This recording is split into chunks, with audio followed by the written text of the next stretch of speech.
student. Today I am going to discuss about the spirochetes.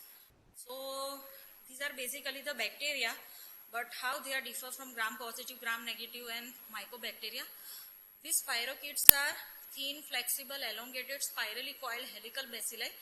The name itself suggests that spira means the coil and chite means hair. So they are very thin like a hair and they are coiled in shape, so they are called as spirochetes. There are basically two classification of these spirochetes are Spirochaetaceae and Leptospira. In Spirochaetaceae there are Spirochaeta, Leptospira, Cristispira, Trypanosoma and Borrelia, and in Leptospiraceae, Leptospira and Leptonema are the groups. This is the structure of these spirochetes. They have an outer membrane. Inside the outer membrane there is a periplasmic space contains the flagella. There is a peptidoglycan layer which is common to all the bacteria and have an inner membrane or a cytoplasmic membrane. They have a motility by endoflagella. This is the characteristic feature of the spirochetes, that they have an endoflagella. Movement is because of the endoflagella and not by the exoflagella. This is in general classification for Trypanosoma, Borrelia and Leptospira. They differ according to the size, spiral, wavelength and amplitude of spirals. This is the classification based on the disease. Trypanosoma pallidum causes the syphilis, which is mainly by the sexual route, while Trypanosoma pertenua, endemicum and keratinum has a transmission by direct contact and it causes the EOS, endemic syphilis and pinta. Borrelia recurrentis causes the relapsing fever of epidemic type by the louse-borne infection. Borrelia dattoni Hamseli causes the relapsing fever of endemic type, which is a tick-borne infection. Borrelia burgdorferi causes the Lyme disease, which is a tick-borne, and Leptospira introgen causes the milder form or a severe form called the Wills disease, which is contact with the rodent urine. Now we will discuss in details about Trypanosoma only. Trypanosoma has a four main species causes the Trypanosoma pallidum, Trypanosoma pallidum pertenue, Trypanosoma pallidum endemicum and keratinum. They differ only. Some have changes in morphologically, antigenically or genetic composition, otherwise they all are identical. We had discussed that they are very thin and delicate with a tapered end, have size of 6 to 14 micrometer and 0.2 micrometer. They have a spiral of 6 to 12 spiral with an interval of 1 micrometer. Motility is by endoflagella, that is of flexion, extension, translatory or corkscrew motility. Endoflagella are about 3 to 4 and causes the motility and they are highly antigenic. Microscopy, as we had already discussed, they are very thin bacilli, so it can't be seen by a routine or ordinary light microscope. We have to use a dark ground microscope or a phase contrast microscope to see this thin bacilli. We can do another technique for the staining, that is fluorescent staining, to see under the fluorescent microscope, or we can make this bacilli thick by silver impregnation method so that we can see this bacilli by the light microscope. So we have to use the silver impregnation method to make this thin bacilli thicker by silver and to see under the light microscope. Cultivation of these bacilli is very difficult. They can't be cultivated normally in our artificial culture media, but the pathogenic strain can be maintained by the rabbit maintained in the rabbit testis, which is called as the Nichols strain. But non-pathogenic treponems can be maintained in the Smith-Noguchi medium under the strict anaerobic condition. So this is very important point, that whenever we have to do the diagnosis in the patient, we can't use the strain most probably or most commonly. We have to do the another technique for the identification. These are the antigen of this Trypanosoma. One is group specific antigen, another is the species specific antigen, and third is the non-specific antigen. What is the role to know about this antigen is, it is very important in the diagnosis of the patient. Group specific means the protein antigen. They are basically the protein antigen present in the all Trypanosoma, Trypanosoma pallidum, keratinum or any other type of Trypanosome. So it is a group specific. So antibody detected using this antigen, using the antigen of Ritter's Trypanosome, which is a non-pathogenic type of Trypanosome. Species specific antigen, which is a polysaccharide basically, antibody detected by using the specific Trypanosoma pallidum antigen. So it is a Trypanosoma pallidum subspecies pallidum. So it is a species specific antigen. And third one is the non-specific antigen. None of the Trypanosoma antigen is used, so it is called as non-specific antigen. So which antigen will be used? It is a heterophile antigen. The antibody detected using the antigen which is a beef heart antigen. So it is totally a non-specific to the Trypanosoma group. Now what is the pathogenicity of this syphilis? The mode of transmission is most commonly venereal, but there are also the chances by non-venereal route. that is by direct contact or by a blood transfusion, which is also common, or by a transplantation. Sprayed is Treponema pallidum penetrate through the mucosa or abraided skin. They enter to the lymphatics and blood. Then it is reached to the systemic circulation, and then it is going to do the primary lesion. The incubation period is very variable. It is differ from 9 to 90 days because it is inversely proportional to the number of organisms inoculated. If the number are high, the incubation period will be the low. Now, what is the primary syphilis? Primary syphilis mainly has a clinical manifestation in the form of primary or hard chancre. What is this chancre? It is a very single, painless papule which mostly ulcerated and indurated, covered by the thick axillary which is rich in spirochetes. Common site are penis, cervical area or a labia. It will heal within 4 to 6 weeks. Also, the primary syphilis has another manifestation in the form of regional, also called as the inguinal lymphadenopathy. It is a painless form, non-suppurative or often bilateral type of lymphadenopathy, may persist for a month. If acquired by the non-venereal route in primary syphilis, direct contact extragenital usually on the finger or blood transfusion primary chancre does not exist. So whenever we have a primary syphilis by non-venereal route, if it is by the direct contact, then it will be an extragenital side usually on the finger, and blood transfusion. If it is the root, then there will not be any manifestation of the primary chancre. Now this is the secondary syphilis, which is developed 4 to 8 weeks after the healing of primary lesion. The lesion sites are mainly the skin and mucous membrane, commonly affecting the skin and another mucocutaneous membrane.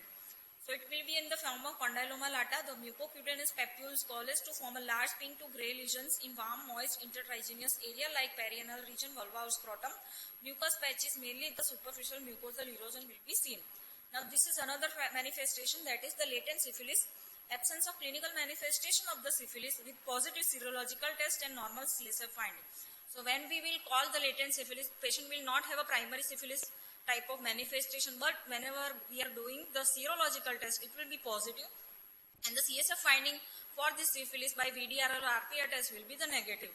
Patients are still infectious because the serological test is positive. Bloodstream or in utero, the patient can give the infection to the other. This latent syphilis can have a manifestation in future, can be in the form of persistent lifelong infection or development of late syphilis, or it may be in the form of spontaneous cure. Now what is late or tertiary syphilis? The manifestation will be in the form of gamma, that is locally destructive granulomatous lesions in the bone and skin, or it can be in the form of neurosyphilis, where the meningeal syphilis in the form of meningitis, or meningovascular syphilis, vasculitis of arteries that is seen, which is going to cause the embolic stroke, or it can be a general paralysis of Inson, or it may be a TAPS dorsale, or it can be a cardiovascular syphilis, wherever the aneurysm of ascending aorta and aortic regurgitation can be seen. Now what is the congenital syphilis? Transmission can occur at any stage of pregnancy. If the mother is positive for syphilis, it can transmit the infection to the baby at any stage of pregnancy. Fetal damage start after 4th month of gestation. Manifestation of congenital syphilis can be an early manifestation, or it can be a late manifestation, or it can be a residual stigmata. Early manifestation start within 2 years of age of a baby. An infection, it is an infectious type. It is in the form of snuffles or mucocutaneous or bony changes or hepatosplenomegaly. Late congenital syphilis starts after 2 years of age of baby, and it is of non-infectious type, but the manifestation can be of interstitial keratitis or 8-nerve deafness or a bilateral knee effusion. Residual stigmata which is seen in the babies are Hutchinson's teeth or mulberry molars or a saddle nose or a Saber sheen. Now how we will go for lab diagnosis? For lab diagnosis, we have to go for the lesion. If it is a primary lesion, we will able to identify, we can take the exudate, and from the exudate we can do the microscopy, that is the direct microscopy from that lesion or ulcer or the secretions. For dark ground microscopy, what we will do, we will use the dark ground microscope where the bacilli will be seen in the form of slender, flexible, spirally coiled bacilli with tapering and motility. If it will be detected, then it is very fine, which will be in the form of flexion, extension, corkscrew motility will be seen. Sensitivity of this dark ground microscopy is 80%, and it is dependent on the bacterial load, that is 10⁴ bacilli per ml should be there, otherwise you will not be able to see under the direct microscopy. Now another is the direct fluorescent antibody staining, which is a distinct, sharply outlined apple green fluorescent bacilli will be seen by fluorescent stain. Sensitivity of this fluorescent stain is 100%. When smear made from the pressed lesions are examined, then it has a sensitivity of 100%. Another technique for microscopy is the silver impregnation, which increases the thickness of bacilli We can use the lividity stain if it is a tissue section, or it can be an exudate. We can use the Fontana stain. Cultivation is possible, but it is not possible on the routine artificial media, but we have to maintain this by subculturing in the rabbit testis. Now this is the serological test for detection of antibody in the patient's sera, which is very commonly and most probably or most commonly used test and most important test for the identification of syphilis other than microscopy or culture. One is non-treponemal test, second one is treponemal test and group specific test. This what we had discussed previously. Thus, in these three tests, the non-treponemal test is most commonly used test because we are using the antigen, that is the cardiolipin antigen derived from the bovine heart, and we are not using any treponemal strain test, so it is most commonly used. But whenever we have a false type of result, or we want the confirmatory test, then we should go for the treponemal test, where it uses the antigen of Treponema pallidum specific antigen. Third test can be used, that is the group specific, by using the Ritter strain. So these are the three types of serological test. Now first test, that is non-treponemal or non-specific test, which is also called as the standard test for syphilis. It detects the reagent antibody using the cardiolipin antigen, which is extracted from the beef heart. Cardiolipin antigen is mainly the diphosphatidylglycerol glycerol type. Reagent antibody are either IgG or rarely IgM type. This standard test for syphilis can be in the form of slide flocculation test, that is VDRL, RPR, USR or TRUST, Wassermann test of complement fixation, and Kahn test of tube flocculation test. Here in slide coagulation test, the VDRL and RPR are the most commonly used test. Recently the RPR is most common other than VDRL, but they have an own advantages and disadvantages. So this is the picture for the VDRL test, where we have to use the concavity glass slide. We have to take the patient serum which is inactivated by him, and then we have to add the cardiolipin antigen, and we have to see for the flocculation. This is the non-reactive, weakly reactive and strongly reactive photograph of the slide flocculation test.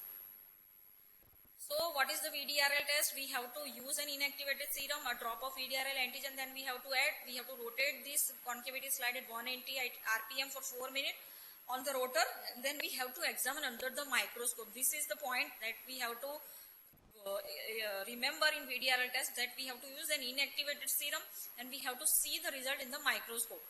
Non-reactive if uniformly distributed fusiform crystal, reactive if medium to large clump, and quantitative test can be given in the form of dilution of 1:2, 2, 4, 8 or so on. VDRL CSF, no preheating of CSF is needed for if we are using the CSF. This is the difference in the VDRL and RPR test. VDRL results should be read in the microscopy, while RPR we don't have to use the microscope. We can read by our naked eye under the without using the microscope. Second one is VDRL. Once we have to reconstitute the antigen, it is valid, or we can use it up to 24 hours. While for RPR, we can store the prepared antigen for up to longer time of 6 months if it is preserved 4 to 10 degrees centigrade. VDRL, it requires the preheating of syrup, but RPR test doesn't require the preheating. VDRL test can be performed on the CSF, while RPR test cannot be done on the CSF. Rotation is required for 4 minutes in VDRL, and RPR it is required for 8 minutes. Sensitivity of VDRL is 78%, while RPR is more sensitive, that is 86%. Now what is the advantage of using this non-treponemal test is to monitor the response to treatment. Other tests we can't use for the monitoring because it will always be positive, but here in non-treponemal test the titer will be decreased once the patient will start the treatment. So reagent test usually become negative, or it may be have a less titer after the 6 to 8 months of completion of the treatment. For neurosyphilis, VDRL is the most commonly used test. It detects the CSF antibody. Detectable 7 to 10 days after the appearance of primary chancre. So this is the advantage of this non-treponemal test, and sensitivity is vary according to the primary, secondary or tertiary lesion, but the secondary stage mostly has 100% sensitivity and latent has almost 95 to 98 sensitivity. But what is the main disadvantage of this non-treponemal test is biological false positivity reaction. What is this biological false positive reaction is positive when non-treponemal test with negative treponemal test, which is specific for the treponemal, even in the absence of syphilis or even in the absence of no technical fault. Patient is having no syphilis symptoms or sign, there is no technical fault, then also this non-treponemal test is positive, but treponemal test is negative. So 1% of the sera have such kind of test, and it is mainly of the IgM type. The condition where the biological false positive reaction will be seen is in the lepromatous leprosy, relapsing fever, malaria, tropical pulmonary eosinophilia, viral hepatitis, infectious mononucleosis, HIV, pregnancy, and IV drug abuse. It can be because of the prozone phenomenon, the biological false positive reaction occurs. Sensitivity of treponema test is low in lead syphilis, and non-treponema tests are used for the screening test. So this is the sensitivity of different tests, where we can see that secondary syphilis has 100% sensitivity with all the different tests, and latent syphilis has also the same type of feature. Otherwise, primary and late syphilis sometimes may be missed because of the sensitivity of test is different. Now, specific test is treponema pallidum immobilization, where we are using the patient's antibody and complement to immobilize the live actively motile treponema pallidum, that is the Nichols strain, and it should be observed under the dark ground microscope. But it is not commonly used, where as we understand that this treponema pallidum of Nichols strain, which has to be maintained in the rapid testing, which is very difficult. So whenever for a research purpose or where we have so much of difficulty, then only we should use such type of test. Another treponemal or specific test is fluorescent treponemal antibody adsorption test, where we are using the killed treponema pallidum indirect fluorescent antibody technique. Patient serum is diluted. What is the test procedure? Is patient serum is diluted with an extract of non-pathogenic Ritter's treponema to remove the group specific treponemal antibody, then layered on the slide previously coated with the killed treponema pallidum. Then we are using the serum antibody which is bound to treponema pallidum, can be detected by addition of fluorescent label anti-human immunoglobulin. It is examined under the fluorescent microscope. So what we have to do? We have to immobilize our treponema pallidum, which is a killed treponema pallidum on the slide. We have to add the patient serum which contains the antibody specific for the treponema. But at the same time, we are inhibiting the non-specific type of treponemal antibody by using the non-pathogenic Ritter's strain. So we have the only antibody which is specific for treponema pallidum and inhibiting the non-specific type of antibody. And then we are adding the serum on that previously coated slide with the treponema pallidum. Then we are adding the fluorescent label anti-human antibody which will be attached to our antibody against the treponema.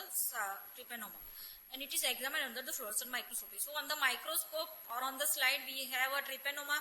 When we are adding the patient antibody which is specific for treponema will be bind, and then we are adding the anti-human antibody which will bind to our antibody, and then we are adding the fluorescence. So it will be seen under the fluorescent microscope. Now IgM FT-ABS test is also useful. Advantage is very highly sensitive and specific all stages of syphilis. First serological test, it is a first serological test to be positive following the infection. We detect the CSF antibody, but the false positive results will be seen in the Lyme disease.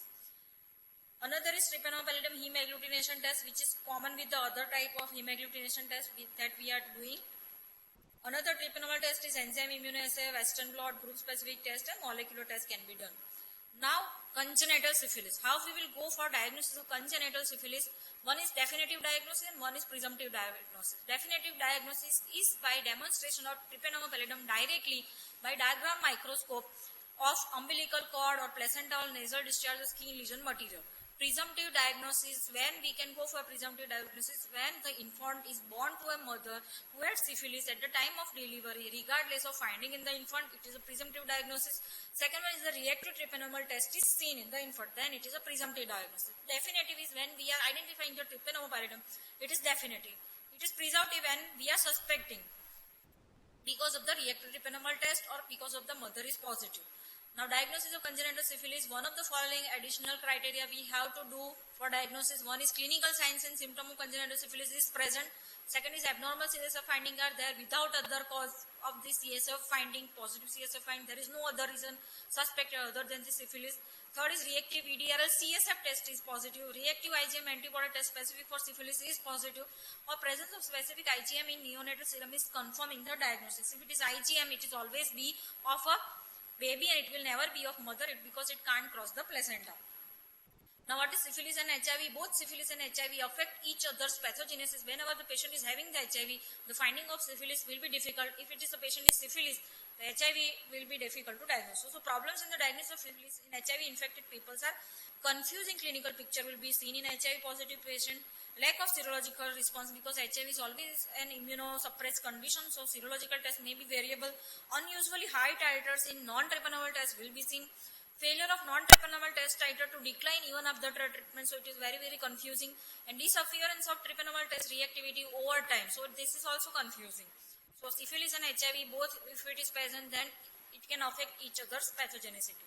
Now what is the treatment of syphilis? Main treatment is the penicillin is a drug of choice for all stages of syphilis. But if the patient is having an allergy to the penicillin, we can use the tetracycline, or we can use the desensitization to penicillin. If it is a neurosyphilis or pregnancy or other associated HIV condition, we can't use the tetracycline. We have to do the desensitization to the penicillin. Now how we will evaluate after treatment? We have to use only the non-treponema type of test. For primary and secondary syphilis, at least 4-fold decline in the titer by the 3rd or 4th month, and 8-fold decline in the titer by 6 to 8 months will be seen in primary and secondary syphilis after the treatment. So once the patient is on treatment, before treatment the titer is 1:20 or 120, 1:120 or more. After the treatment it can be declined to 1:4, 1:8 or 1:2. If it is a latent or late syphilis or patient with a multiple episode of syphilis, the gradual decline in titer or low titer may persist for the years. So it is difficult, but the gradual decline in titer we can see. Now what is non-viral treponemesis? We had already discussed that viral syphilis by Treponema pallidum, yours is by Treponema perteniu, endemic syphilis is by Treponema endemicum, and Pinta is by Treponema keratinum. The mode of transmission for viral we had already discussed, it is by sexual or transplacental or blood. Yours is mainly by the skin to skin contact. Endemic syphilis is by the household contact by kissing, sharing, utensil or insect vector, and Pinta is by skin to skin contact. So this is all about the Treponema pallidum and also by for non-viral treponema. Thank you.